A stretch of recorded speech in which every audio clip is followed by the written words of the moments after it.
The average American young person spends more than 6.5 hours in front of some sort of screen each day, surfing the web, watching TV, and playing games. Okay, when you have a novel. Yet most schools treat the written word as the only means of communication worthy of study. And as a consequence, students remain poorly equipped to think critically about and express themselves through the media they are immersed in every day. We stress so hard learning English and learning English grammar, and then we shove music and art over into some sort of artistic, which means sort of therapeutic or fun thing. It's not approached as a very valid form of communication. In a recent interview, filmmaker George Lucas spoke about the need to rethink the way we teach communication skills.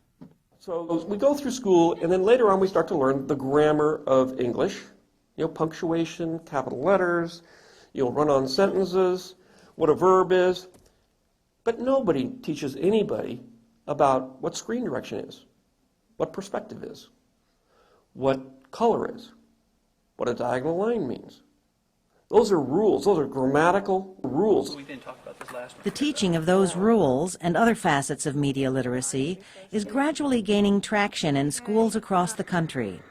Every state now incorporates aspects of media education in its core curricular framework. Brunswick Charter School in New Jersey, media analysis is part of a class project on gender roles. What's the difference between the male and female images here? We've been looking at movies for the last couple of weeks. Yeah, go ahead.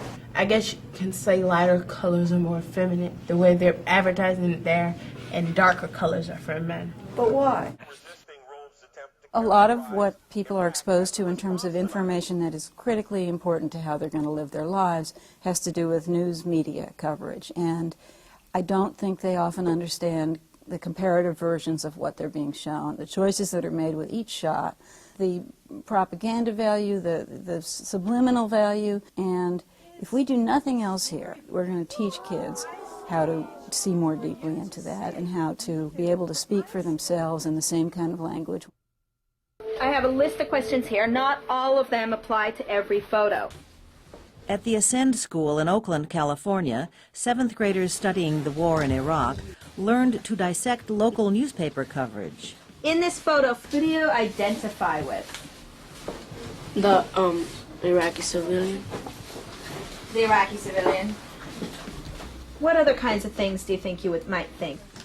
Well, I realized this. It's like if you look at this picture, you feel sorry for the soldiers, and that kind of makes you want to support the war.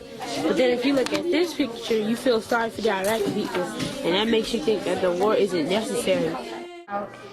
As courses and projects featuring elements of media literacy find their way into more and more classrooms, writing English might become just one of several forms of expression, along with graphics, cinema, and music, to be taught in a basic course called communication.